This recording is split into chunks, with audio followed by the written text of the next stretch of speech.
नमस्कार, स्वागत है आपका। आपके साथ मैं हूं गीतांजलि। इंडिया न्यूज मध्य प्रदेश छत्तीसगढ़ आप देख रहे हैं और बड़ी बहस में आप सभी का बहुत बहुत स्वागत है। पिछले कुछ दिनों से देश के अलग अलग इलाकों से हिंसा की घटनाएं सामने आती हैं। हिंसा की शुरुआत इसी महीने की 2 तारीख से हुई। सबसे पहले राजस्थान के करौली में हिंदू नववर्ष के मौके पर निकल रही शोभा यात्रा के मौके पर भीड़ पर पथराव किया गया, जिसमें कई लोगों को चोटें आई। पूरे इलाके में प्रशासन ने कर्फ्यू लगा दिया। स्थिति तनावपूर्ण बनी हुई है।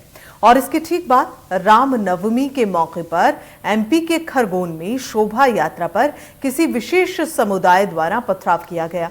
और इतना ही नहीं, पथराव के साथ ही लोगों के घरों में भी यहां पर आग लगा दी गई।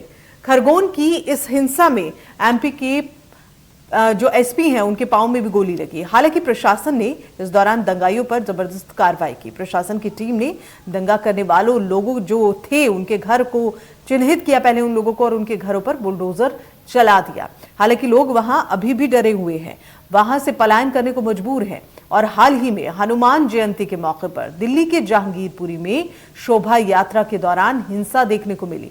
कुछ लोगों में शोभा यात्रा पर कुछ लोगों ने पथराव किया और गाड़ियों में आग लगा दी गई। इतना ही नहीं, गोलियां चलने की भी लोगों ने आवाज सुनी है। इसके बाद दिल्ली पुलिस ने कुछ दंगाइयों पर कार्रवाई भी की है। लेकिन अब ऐसे में सवाल उठता है कि आखिर एक के बाद एक कौन इन दंगों के पीछे है, कौन इस तरह की हिंसाएं करा रहा है? क्या ये हिंसाएं किसी साजिश के तहत अंजाम दी जा रही हैं? लगातार ये हिंसाएं हो रही हैं, घटनाएं हैं, बढ़ रही हैं, और घटनाओं का क्या पहले से ही ब्लूप्रिंट तैयार था? क्या ये घटनाएं प्री प्लान थी? इन्हीं सवालों का जवाब जानने की कोशिश आज हम करेंगे। हमारे साथ कुछ मेहमानों को भी जोड़ेंगे, एक खास पैनल हम अपने साथ जोड़ेंगे। लेकिन उससे पहले क्या कुछ राजनीतिक प्रतिक्रियाएं हैं इस पर, आप वो भी देखिए। उल्लेख किया वैसा ही है। ये टुकड़े टुकड़े गैंग के जो लोग हैं और इनके जो सरपरस्त हैं, जेएनयू में जब टुकड़े टुकड़े गैंग ने नारे लगाए थे तो सबसे पहले राहुल गांधी ही मिलने गए थे, सबसे पहले केजरीवाल ही मिलने गए थे। करौली में अभी तक कर्फ्यू है, एक ट्वीट और एक शब्द नहीं बोला राहुल गांधी जी ने। कांग्रेस की सरकार है वहां पर। ये स्पष्ट रूप से समझ में आती है कि ये किसकी क्रोनोलॉजी है। अब जेएनयू को भी अपन देख लें तो जहां पर संविधान पढ़ाया जाता हो, संवैधानिक वहां तोड़ने की बात की जा रही हो। अब मैं आज तक नहीं समझ पाया रामनवमी के दिन या हमारी आस्थाओं के साथ खिलवाड़ करने में इन लोगों को क्यों आनंद आता है और क्या आनंद आता है। कहा ना, पूरी तरह से पुलिस और इंटेलिजेंस का फेलियर की वजह से ये इतनी बड़ी घटना हमारे क्षेत्र में केवल मध्य प्रदेश में कई जगह हुई है। कार्रवाई को किस तरह से देख रहे हैं आप? कार्रवाई मैं कह रहा हूँ निष्पक्ष जांच करना चाहिए, जांच करके कार्रवाई करें। जो अपराधी है उनके खिलाफ सख्त से सख्त कार्रवाई हो, ये हम सब भी चाहते हैं। हर व्यक्ति मध्य प्रदेश का चाहता है कि जो अपराधी उनके खिलाफ कार्रवाई होना चाहिए। तो ये भी प्रतिक्रियाएं आपने सुनी हैं, और ये प्रतिक्रियाएं बीजेपी कांग्रेस मिलाकर आ रही हैं। योगेश गुप्ता प्रवक्ता कांग्रेस हमारे साथ में जुड़े हुए हैं, सत्येंद्र चौधरी हैं प्रवक्ता बीजेपी मौजूद हैं। दोनों बड़े राजनीतिक दल हैं और दोनों के ही प्रवक्ता इस दौरान हमारे साथ इस बड़ी बहस का हिस्सा बने हुए हैं। बहुत बहुत शुक्रिया आप दोनों मेहमानों का। योगेश जी, इस तरह की गतिविधियों पर पहले तो आप अपनी प्रतिक्रिया दें, क्या कहेंगे आप? शुरुआती आपकी प्रतिक्रिया मैं चाहती हूँ। देखिए गीतांजलि जी, बहुत ही दुर्भाग्यपूर्ण घटना है जो खरगोन की हुई है। और उससे भी ज्यादा दुर्भाग्य की बात यह है कि घटनाक्रम घटित हुए 1 हफ्ते से ज्यादा हो। वहां पर स्थानीय प्रशासन आज तक वो विश्वास, वो शांति के जो कदम उठाए जाने चाहिए वो अभी तक कायम नहीं कर पाया है। हिंदुओं के हितों का दावा करने वाली भारतीय जनता पार्टी शासित सरकार में सर्वाधिक अत्याचार, सर्वाधिक पिटाई, सर्वाधिक तोड़फोड़ हिंदू परिवारों के ऊपर हुई। तो कैसे हिंदुओं के हितों की सरकार? निश्चित रूप से यह मध्य प्रदेश शासन, स्थानीय प्रशासन और मध्य प्रदेश के गृह मंत्री नरोत्तम मिश्रा जी का टोटल फेलियर है। फौरी तौर पर माननीय मुख्यमंत्री शिवराज जी को नरोत्तम मिश्रा जी से इस्तीफा लेना चाहिए, क्योंकि गृह मंत्री के रूप में उनके दायित्वों को अगर गंभीरता से आकलन किया जाए तो ना तो अपराधों में वो नियंत्रण कर पाए, ना महिला बलात्कार में नियंत्रण कर पाए। परसों भोपाल शहर में 24 घंटे के अंदर 4 बलात्कार की घटनाएं हुई हैं। ना ही शराब माफियाओं पर नकेल कस पाए, ना ही जहरीली शराब के कारोबार पर रोक लगा। बड़ी विडंबना है। बात छोड़ ही दीजिए। चलिए नरोत्तम मिश्रा जी से गृह मंत्रालय बिल्कुल नहीं संभाला जा रहा है। दिन भर टीवी अच्छा। पर बैठकर मुंह चलाते, अब देखिए अलग-अलग देखिए बातें करते हैं। योगेश जी यही विडंबना है। मैंने आपसे इस हिंसा पर बात की, आप चले गए नरोत्तम मिश्रा पर। आप दंगों की बात नहीं कर रहे हैं, आप चले गए उनके काम पर, वो काम सही नहीं कर रहे हैं, इस तरह की तमाम बातों पर। मैं दंगों पर आपसे प्रतिक्रिया चाह रही थी। यही तो विडंबना है सर हमारे देश की, कि सभी राजनीतिक दल राजनीति करने लगते हैं। देश हित कौन सोच रहा है सर? सत्येंद्र चौधरी, प्रवक्ता बीजेपी, हमारे साथ में मौजूद हैं। आपको रोकना चाहूंगी योगेश जी, रुक जाएं, आपकी बात बहुत सुनी मैंने अभी। सत्येंद्र जी हमारे साथ में मौजूद हैं। सत्येंद्र जी, ये प्रतिक्रिया अभी योगेश जी की आपने सुनी है, आपकी भी प्रतिक्रिया मैं इस पर लेना चाहूंगी। शुरुआती प्रतिक्रिया प्लीज, मेरी रिक्वेस्ट है। कोई राजनीति नहीं, कोई मामले का राजनीतिकरण नहीं, कोई राजनीति शैली नहीं, सीधा इस हिंसा पर बताएं सर आपकी प्रतिक्रिया। जी बता रहा हूँ इस हिंसा पर। देखिए मैं बता दूं आपको मैडम, देखिए ये गृह मंत्री के सब नाते करने इसमें जो जो हुआ है बड़ा दुखद है। योगेश जी आप योगेश जी आप रुकिए, खत्म हो गया। योगेश जी एक मिनट, योगेश जी आप रुकिए। योगेश जी आपको वक्त दिया सर, शुरुआत में ऐसे करेंगे? अभी तो बहुत सारे सवाल है मेरे पास, कैसे जवाब देंगे? सत्येंद्र जी आप मेरी बात तो पूरी मैं आपकी बात सुन चुकी हूँ सर, बिल्कुल मौका दिया है। और भी जुड़े हुए हैं ना पैनल, उन्हें भी जवाब देना है मेरे को। मैडम जी हाँ जी मैडम देखिए, एक बड़ा गैर जिम्मेदाराना कांग्रेस का दृष्टिकोण रहता है। हाँ। जिस प्रकार से कांग्रेस हमेशा, या कांग्रेस और अन्य विपक्षी दल भी इस पर बहुत ही ज्यादा एक अपीजमेंट की पॉलिटिक्स के तहत आकर के वशीभूत हो जाते हैं और इस तरीके की इर्रेस्पॉन्सिबल बिहेवियर करते हैं। देखिए राजनेताओं को, अगर भारत के राजनेता, हम सब भारतीय हैं और भारतीयता का भारतीय तत्व जो है वो सबके अंदर होना चाहिए। लेकिन जब ऐसा समय आता है, ऐसा कठिन परिस्थिति आती है, तो उसमें भारतीय तत्व जो है, भारतीयता जो है वो समाप्त हो जाती है, जब कांग्रेस के अंदर और जो दूसरे विपक्षी दल हैं उनके अंदर। आप देखिए जैसे कि अशोक गहलोत जी ने जवाब दिया, या हमारे माननीय दिग्विजय सिंह जी 10 साल मध्य प्रदेश के मुख्यमंत्री रहे, लेकिन उन्होंने जो ट्वीट डाला था और उसमें जो फोटो डाला था, वो फोटो का कहीं मध्य प्रदेश से उसका लेना देना नहीं था, लेकिन उसको इन्होंने खरगोन से संबद्ध कर दिया और बाद में उस ट्वीट को हटा दिया। इतने जिम्मेदार व्यक्तित्व जो राज्यसभा सदस्य हैं और कांग्रेस के इतने बड़े नेता हैं, तनिक भी उनको इस क्षोभ नहीं हुआ, दुख नहीं हुआ। और ऐसा इंस्टिगेट, उन्माद फैलाने का काम करने वाले जब हमारे नेता ही काम करते हैं। सत्येंद्र जी आपने भी कुछ ऐसा ही जवाब दिया जैसे योगेश जी ने दिया था। मेरा सवाल इस हिंसा से जुड़ा हुआ है सर। बड़ी विडंबना है हमारे देश की कि यहाँ किसी भी मुद्दे का राजनीतिकरण होने लगता है। हिंसा है, हिंसा हिंदुओं की ओर से भी हुई है और मुस्लिमों की ओर से भी हुई है, इस बात का हमें ख्याल रखना चाहिए सर। अगर कोई हिंदू कहता है कि हमारे पास कुछ वीडियो के साक्ष्य हैं, हमारे पास साक्ष्य हैं, वीडियो आधारित साक्ष्य हैं, तो फिर ऐसे साक्ष्य और लोगों के पास भी हैं। बहरहाल इस हिंसा पे फेलियर किसका मानते हैं सत्येंद्र जी? एक बड़ा फेलियर तो है। अगर आप ये कहते हैं कि हमने पूरे इंतजामात किए हुए थे, तो वहां पर कैसे इतना सब संभव हो पाया सर?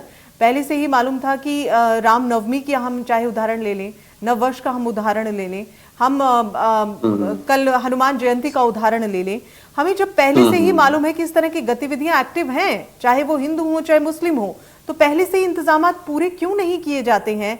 क्यों इस तरह के मामले हो जाते हैं? क्यों ऐसी हिंसाएं अब ज्यादा भड़क रही हैं सर? सत्येंद्र जी देखिए, बिल्कुल ये एक बड़ा विषय, इतना अच्छा प्रश्न है, क्यों नियंत्रित नहीं हो पाता है। तो मुझे ऐसा लगता है कि जिस तरीके से लॉ एंड ऑर्डर का फेलियर तो है ना सर, इसे तो एक्सेप्ट करेंगे आप। मध्य प्रदेश कहीं, राजस्थान कहीं, दिल्ली कहीं, कहीं पे भी कहीं सर, या झारखंड कह लीजिए, बिल्कुल कहीं पर भी कह लीजिए, गुजरात कह लीजिए, दिल्ली कह लीजिए, अभी सारे राज्यों की बात करें तो मैं इसमें ये बता दूं कि इसमें हमारा कुछ तो देखिए, बहुत एक तो पहले लॉ एंड ऑर्डर को और एक्टिवेट होना पड़ेगा और नए नए कानून कौन करेगा सर? हमें देश के अंदर कौन करेगा सर? लॉ एंड ऑर्डर को एक्टिवेट करना है, इसे और ज्यादा एक्टिव करना है, इसे और ज्यादा हाईटेक करना है, इसे कौन करेगा सर? जिम्मेदारियां बनती हैं ना सर। आपको मैं वही कह रहा हूँ। आप देखिए, भारत का दोष सिद्धि का जो अभियान है, जो भारत के अंदर न्यायिक प्रणाली है, अभी संसद के अंदर एक कानून पास हो रहा था, दोष सिद्धि का कानून जो है, तो अभी भारत का सबसे पुअर परफॉर्मेंस है कि 100 अपराधी होते हैं, 100 अपराध अगर भारत के अंदर होते हैं, तो उसमें न्यायालय के द्वारा मात्र 44 लोगों को सजा दे पाती है न्यायालय हमारा। तो उसमें कई जो अपराधी है ना, वो साक्ष्यों का और इस तरीके से जो कोर्ट की प्रक्रिया होती है माननीय न्यायालय की, उसका फायदा उठा करके वो बरी हो जाते हैं, जबकि वो अपराधी होते हैं। तो दोष सिद्ध प्रणाली को और संगठित करने की आवश्यकता है, जिसके लिए भारतीय जनता पार्टी की माननीय नरेंद्र मोदी जी की सरकार ने, आपने देखा होगा माननीय अमित शाह जी का बड़ा लंबा वक्तव्य भी रहा और उस पर कानून बनाया जा रहा है। तो उसके अंदर ये सारी चीजें उन्होंने बताया।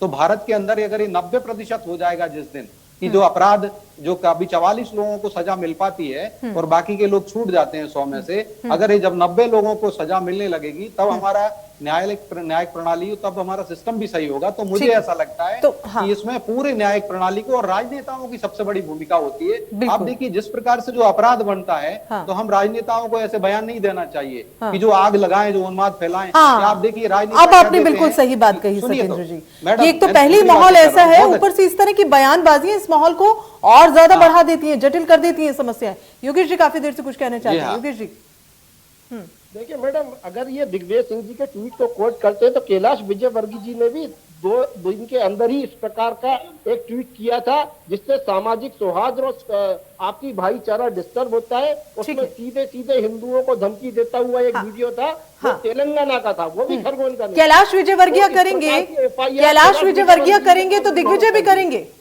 कैलाश विजयवर्गीय करेंगे तो दिग्विजय भी करेंगे क्या सर?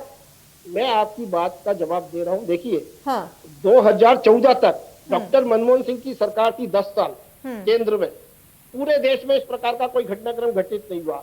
मध्य प्रदेश में दिग्विजय सिंह के 10 साल के शासन में एक भी घटनाक्रम इस प्रकार का घटित नहीं हुआ। कल भोपाल शहर की बात करता हूँ, अपनी बात को बहुत सारे घटनाक्रम घटित कोई हुए बात हैं। नहीं, कोई बात नहीं सत्येंद्र जी, कि कल हनुमान जयंती का जुलूस निकल रहा था बुधवारा इतवारा क्षेत्र में।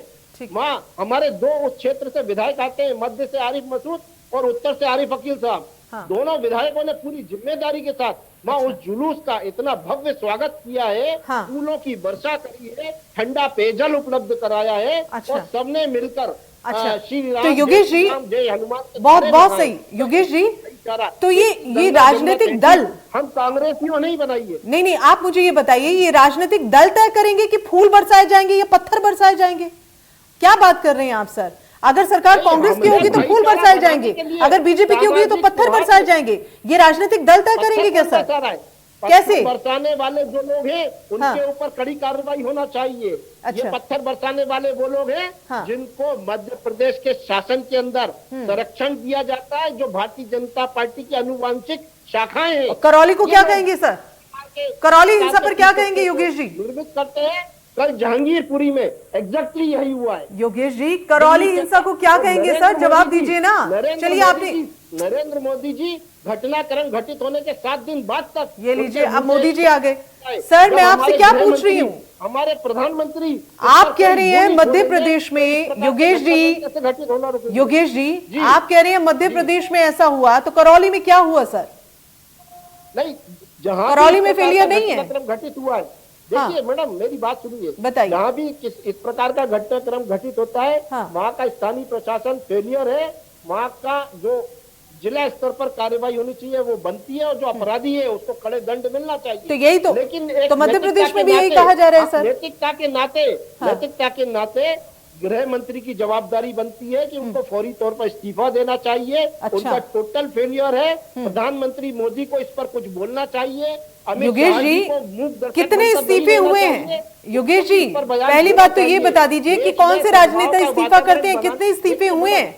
हिंसा क्यों नहीं रुक रही है सर? मेरा प्रश्न ये है, इस हिंसा के पीछे जिम्मेदार कौन है सर? आप कह रहे हैं कि राजनीतिक, देखिए जहां पर आप योगेश जी आप कह रहे हैं कि देखिए वहां कांग्रेस की सरकार थी, वहां फूल बरसाए गए हैं, या बीजेपी की सरकार है या पत्थर बरसाए गए हैं। तो मेरा वही सवाल है कि ये राजनीतिक दल तय करेंगे। मेरा प्रश्न सीधा सीधा ये है सर कि इस तरह की हिंसाओं पर रोक क्यों नहीं लग रही है? मैडम, मैंने आपको भोपाल शहर की बात बताई थी। भोपाल में मध्य प्रदेश में शिवराज सरकार है, भारतीय जनता पार्टी की सरकार है। मैं वही तो पूछ रही हूँ आपसे सर। बातें हुई, शांति का, सद्भाव का वातावरण निर्मित करने का। अच्छा, तो यानी कि आप ये कहना चाह रहे हैं कि बीजेपी जो है वो शांति नहीं रखती है, शांति उसके जहां पर वो शासन करती है वहां शांति ही नहीं होती है। सत्येंद्र जी, जिम्मेदारी है, गृह मंत्री की जिम्मेदारी है। जी हाँ मैडम, बताइए। हाँ, सद्भाव का वातावरण सत्येंद्र जी के लिए बयान देना चाहिए। ठीक है, तो मोदी जी बोल रहे हैं ना, अमित शाह चलिए योगेश जी ये भी बता दें आप सर, दंगे आयोजित हो रहे हैं। सर ये भी बता दें योगेश जी, इस्तीफा देने से हिंसा का सॉल्यूशन निकल जाएगा? इस्तीफा अगर दे दिया तो हिंसा का सॉल्यूशन निकाल देंगे आप? इस्तीफा देने से हिंसा खत्म हो जाएगी सर? अरे मैडम मुझे समझ दीजिए ना। हाँ, चलिए सत्येंद्र जी, मंत्री जो अपने जवाब ले लीजिए, पूरी जिम्मेदारी से जवाबदारी से काम नहीं कर पाता, जवाब दे रही तो उसकी जगह अगर मंत्री बनाएगा। मैडम चलिए सत्येंद्र जी, जी जी योगेश जी आप जरा थोड़ा संयम रखिएगा सर। हाँ सत्येंद्र जी, देखिए आप है ना, मुझे सबक दिया है, करिए मैडम। देखिए मैडम, मैं बता दूं आपको, हाँ। बना के मत बैठाइए। आप ठीक देखिए है। किस रुकिए, तरीके रुकिए की योगेश बात, जी। बहुत ज्यादा अभी इसमें ये अच्छी बात है, मैं स्वागत करता हूं कि इसमें कांग्रेस के लोगों ने भी सहयोग किया ये, और यह सामंजस्य रहा भोपाल के अंदर। मैं चाहता हूं कि सारे मध्य प्रदेश के, सारे भारत में ऐसा ही राजनीति का उदाहरण प्रस्तुत करना चाहिए, क्योंकि हम सब भारतीय हैं। लेकिन देखिए, आप चाहे आप खरगोन की घटना लीजिए, चाहे आप करौली की घटना लीजिए, तो वहां पर कांग्रेस के ही नेतागण वहां पे दंगे कराए हैं, उन्होंने वहां पे आग लगाई है, वहां पर पत्थर बरसाए हैं। कांग्रेस के नेताओं का उसमें खुलेआम रोल सामने आ गया है, और कांग्रेस का पार्षद, चाहे वो खरगोन के अंदर हो, चाहे करौली के अंदर हो, चाहे बड़वानी जो सेंधवा इधर ही सारी, एकदम तो मैं यही सफेद कहता झूठ हूं कि बोला सभी जा रहा है। लोगों को कौन सा इस पार्षद तरीके है? से, कौन सा आप पार्षद देखिए है? जिस नाम प्रकार बताओ, से, नाम बताओ, झूठ बोलो, झूठ बोलो। सत्येंद्र प्रकार जी, से, जिस जो प्रकार बात से योगेश नाम जी कह रहे हैं वही तो आप कह रहे बताइए, हैं। झूठ मत यानी कि बोलो। दंगे के पीछे कांग्रेस जो है, देखिए सत्येंद्र नहीं, जी, आपका इस वक्त बहुत लोग आपको देख रहे हैं, आप आप दोनों को ही देखिए, देख रहे हैं कौन सा सर। पार्षद है? आप करौली, नाम बताइए। आप देश की अनगिनत जनता इस वक्त आपको देख रही है सर। आप पूरी डिबेट, मुझे आप ये बताइए, आप झूठ देखिए, बोल रहे हो। आप अपने अशोक झूठ गहलोत बोल से रहे इस्तीफा हो, मांग झूठ नहीं लीजिए। बोलने दूंगा। अशोक गहलोत झूठ ने नहीं बोलने एक दूंगा। कार्रवाई नहीं कर आप पाए, पढ़ लिख कर गिरफ्तार बैठा नहीं कर करो। पाए दोषियों पढ़ लिख कर को, बैठा वहां पर करो, कोई आप कार्रवाई डिबेट नहीं कर में पाए। करौली में झूठ इतनी बोल बड़ी रहे हो घटना आप। हो गई, और आपके वहां की निकम्मे पुलिस इस पंचे तरीके से कार्यक्रम व्यवहार लगे कर रही हुए, है, आप वो कह रही है कि कांग्रेस वहां को से आरोपित कर शोभा रहे हो। यात्रा निकालनी नहीं चाहिए थी, सत्येंद्र जी, वहां से आप हिंदू लोगों को जाना नहीं आप चाहिए। कांग्रेस को कोसेंगे, कांग्रेस मैडम, बीजेपी को कोसेगी, आपके शिवराज जी हिंसा का क्या होगा सर? ये लोगों में जो पनपता गुस्सा है, मैं बता ये रहा जो हूं लोगों हिंसा की में, मैंने जिम्मेदारी से जवाब दिया है। ये स्थानीय कांग्रेस प्रशासन के फेल हुआ है, गैर कोई जिम्मेदार कांग्रेसी वहां नहीं था, सिंह जी जैसे कोई लोग हैं जो कांग्रेसी नहीं हिंदू था। एक भी आतंकवाद बता कांग्रेसी का देते नाम हैं, बताओ। भगवा को एक भी बलात्कारी कांग्रेसी बता का नाम देते बताओ। हैं, यहाँ भगवा बैठकर को झूठ बलात्कारी बोलोगे बताते हैं, तो हिंदुओं को आतंकवादी बताते हैं ये लोग। अरे नहीं, आप क्या आप आतंकवादी, उम्मीद इस करेंगे तरह से यही तो बात देखिए, करेंगे? देखिए आप पैदा करते हो। योगेश जी, आप लोग आतंकवादी पैदा करते हो। खुद हम नहीं दिग्विजय बताते, सिंह आप जी लोग हैं। पैदा करते हो अरे भैया, आतंकवादी। आप अपना गिरेवान देखिए, आप लोग पूरा आपका आतंकवादियों इतिहास को लोकसभा में रहा पहुंचाते है। हो। चलिए, आप लोग आपका आतंकवादियों पूरा आप लोगों का ये जो रवैया है, ये जो बहस है, ये तो पक्का हिंसा से लोगों को निजात दिला देगी लग रहा है मुझे। हिंदू संतों के ऊपर आपने पालघर के अंदर देखिए, पालघर में चुनाव कांग्रेस की लड़वाते हो। सरकार है महाराष्ट्र आप लोग में, और आतंकवादी संतों को चुनाव मारा गया, लड़वाते हो। लिंचिंग कर दी। अच्छा चलिए, चलिए योगेश जी, कांग्रेस की सरकार ने अभी अभी मारा है। योगेश जी, अभी 2 साल योगेश नहीं हुआ जी, इस बात को, उस घटना को। सही- और ऐसे ही 1966 में इंदिरा गांधी ने, योगेश जी, अरे अरे यहाँ आप दिल्ली के अंदर 1966 संतों को, साधुओं को गोलियों से 2014 भून डाला, से लेके अभी के 8 गोलियों साल से की बात भून डाला करो। इंदिरा गांधी की अपने सरकार निकम्मे ने, पंथों मत कमलनाथ छुपाओ। की सरकार ने, कमलनाथ की सरकार में बताऊं ये सही, एक संप्रदाय विशेष के ऊपर गोलियां भुनवाती, गोलियां चलवाती है। करने के लिए नहीं बैठे हो। एक दो, मैं आप जस्टिस, आप दंगों अपने को सवाल justify बोलिएगा, करने के लिए नहीं आप बैठे हो कि justify कौन सी कीजिए कि सरकार चलिए, इंदिरा गांधी ने योगेश जी, बुनवाया था, नहीं बुनवाया था? योगेश जी, आप जस्टिफाई कर दीजिए, सिखों को मार डाला और कह दिया कि जब बड़ा, आप कहाँ पहुंच गए हैं सर? आप कहाँ 84 पहुंच गए हैं सर योगेंद्र जी? आप लोग, मैं बता रहा हूँ, सांप्रदायिकवाद आप लोग फैलाते हैं। माफ कीजिएगा सत्येंद्र जी, कहाँ 84 पहुंच गए हैं आप सर? देखिए इस आप रुकिए जरा, मैडम देखिए, वहाँ मेरा पर हमारे प्रश्न देखिए, समझिए, आप दोनों से मेरी रिक्वेस्ट है। देखिए बहुत लोग देख रहे हैं आपको। उनको मरवाया और क्या कह दिया नहीं कर कि पाते। जब बड़ा पेड़ गिरता है केवल तो झूठ धरती बोलते हिलती हैं या है, बैठकर ऐसी इर्रेस्पॉन्सिबल इनके पास जवाब आगे देते रहते हैं। हैं, तथ्यों से आप बैठ देखिए, कर बात उसके करते हैं। अंदर कमलनाथ जी की तक भूमिका की एसआईटी में जांच हो रही अरे है। आपको- आप कहते हैं आप- तो वो आपकी सिख सरकार भाई है, हमारे भारतीय अगर है ना, कमलनाथ जी उनके दोषी थे खिलाफ तो आपने अभी तक क्या किया? साधुओं के लिए गोली सत्येंद्र मारी। जी, जांच हो रही है तो जांच होने दीजिए ना सर। लिंचिंग कर दी अभी। मेरा प्रश्न यहाँ है ही नहीं सर आपसे। सत्येंद्र जी रुकिए जरा, ज्यादा मासूमों को जिंदा जला दिया चलिए आपने, चलिए मोदी जी रुकिए ने। योगेश जी, थोड़ा विराम दीजिए आप भी, थोड़ा रुकिए सर। देखिए आप दोनों मेरा प्रश्न समझ रहे हैं? आपको कितने लोग देख रहे हैं इस वक्त, आपको अंदाजा है? आप दोनों एक दूसरे पर आरोप प्रत्यारोप लगा रहे हैं सर। आप 84 पहुंच गए हैं, आप 92 पहुंच गए हैं। मेरा प्रश्न आप दोनों से ये है, इनसे बोल दीजिए, मैं इस तरह से सत्येंद्र जी, अपने समय पे बोले ज्यादा अच्छा है। अरे आप कहाँ पहुंच गए हैं सर? में यही कबड्डी हो जाती बात है। कर रही है, मैं आपसे बोले जा रहे हैं। चलिए कांग्रेस योगेंद्र, का नाम योगेश नहीं जी, बता पा रहे कि कौन इन्वॉल्व है। योगेश या जी फिर आज के झूठ वक्त में, योगेश जी आज के वक्त में कोई झूठ नहीं बोल सकता है सर। ये जनता है, ये पब्लिक है, सब जानती है। आप इस गलतफहमी में मत रहिए कि आप कुछ भी जनता के सामने परोसेंगे, जनता वही खा लेगी, ऐसा कुछ नहीं है। ऐसे किसी भी राजनीतिक दल को समझना नहीं चाहिए सर। जनता वैसे ही बहुत एक्टिव है। बहरहाल मेरी हिंसा पर, मैं इस हिंसा पर बात कर रही थी, ये करौली हिंसा पर, मध्य प्रदेश में हुई हिंसा पर, दिल्ली में हुई हिंसा पर, ओवरऑल जो हिंसा चल रही है इस वक्त धर्म को लेकर, ये जो चल रहा है, ये क्या चल रहा है सर? कौन है इसके पीछे? किसकी विफलता है? ये बीज कैसे पनप रहा है हमारे देश में? हमारे देश के लिए बेहतर नहीं है सर, इस और ध्यान देने की जरूरत है। बहरहाल बिल्कुल मैडम, मैं आपकी बात का जवाब दे रहा हूँ। हाँ बताइए। जब से हमारे देश में हाँ राष्ट्रीय राजनीति में दो महानुभावों का पर्दापरण हुआ है, हाँ और ये जो टुकड़े टुकड़े गैंग शब्द आया है, ये कौन लेके आए? एक हमारे महाशय थे जो पूर्व में तड़ी पार रह चुके। ये जब से लोग राजनीति में आए, शब्द कोई भी हो शब्द कोई भी हो योगेश जी, लेकिन आप इस बात से तो इनकार नहीं कर सकते हैं सर, ऐसी नारेबाजी तो हुई थी। नहीं आप देखिए, आप इस बात से इनकार नहीं कर सकते हैं सर, देश विरोधी नारेबाजी हुई है। बहरहाल अगर हम इस पर बात करें तो शायद हमें बहुत ही वक्त चाहिए होगा।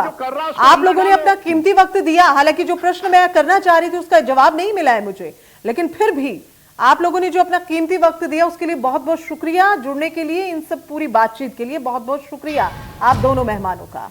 तो देश में क्या चल रहा है ये आपने देखा, और कौन सा राजनीतिक दल इसको लेकर काफी सीरियस है और इस चीज को सोच रहा है, ये भी अभी आपने देखा। आरोप प्रत्यारोप की राजनीति हो रही है और पूरी तरह से ये कहा जाता है इस तरह की हिंसाएं सुनियोजित होती हैं। कौन इसके पीछे जिम्मेदार है, सवाल अभी यहीं का यहीं बना है। बहरहाल बड़ी बहस में इतना ही, दीजिए इजाजत, नमस्कार।